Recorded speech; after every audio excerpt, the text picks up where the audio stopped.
योनि व्यापद याद कर लेते दोष वाले, वात पित्त कफ त्रिदोषज वाले और रक्तज योनि व्यापद, ठीक है, जिसमें दोष क्या था अपना, पित्तज था। अभी अगले याद करेंगे अरज का योनि व्यापद में क्या होता है कि वही पित्त जो होता है वो रक्त को दूषित कर दिया, पित्तज होती है ये भी, ठीक है, पित्त ने रक्त को दूषित कर दिया और उससे जो स्त्री का शरीर था वो कृश हो गया और अति विवर्ण हो गया, तो इसलिए उसको क्या बोलते हैं, अरज का योनि व्यापद, ठीक है। उसके बाद आती है अचरणा योनि व्यापद, तो इसमें योनि के अधवन वगैरह से कंडू उत्पन्न हो जाते हैं और उसमें जंतुओं की उत्पत्ति हो जाती है, ठीक है, और अति नरकांक्षणी हो जाती है स्त्री, कौन, अचरणा योनि व्यापद। वाग्भट ने यही सारे लक्षण किसमें बोला है, विप्लुता योनि व्यापद में बोला है। उसके बाद होती है अतिचरणा योनि व्यापद, जिसमें पवन अति व्यय मतलब अति व्यय वगैरह करने से वात जो प्रकोपित होके इससे उसके जो योनि में शोथ, शून्यता और वेदना, शोभ सुप्ति रुजा उत्पन्न करती है, ठीक है, वो होती है अपनी अतिचरणा योनि व्यापद। ये भी वातज होती है और अचरणा भी वातज थी, प्राकचरणा भी अगली वातज है, ठीक है। इसमें क्या होता है, अति बाला स्त्री के साथ अगर मैथुन इत्यादि कर्म करते हैं तो पृष्ठ कटि उरु वंक्षण में रुजा होती है,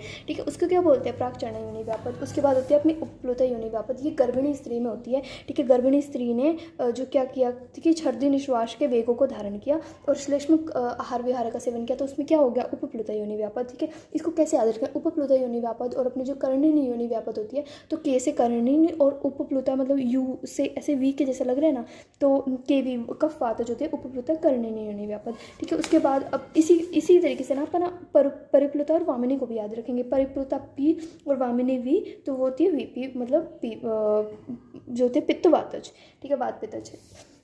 उसके बाद जो होती है अपनी जब ये अपनी परिप्लुता योनि व्यापद है, ठीक है, उसमें क्या होता है, पित्तल आहार विहार सेवन करने से मैथुन के समय शतु या उद्गार के वेगों को धारण करने से उसमें पित्त से समूर्छित वायु स्त्री की योनि को दूषित कर देती है और उसमें क्या होता है, शून, स्पर्श और क्षमा, तो मतलब वही शून मतलब नमनस वगैरह होगी और वो हाइपरस्थीसिया जैसा हम बोलते हैं कि टच करने पे भी उसको पेन हो गया ना, वैसा होगा।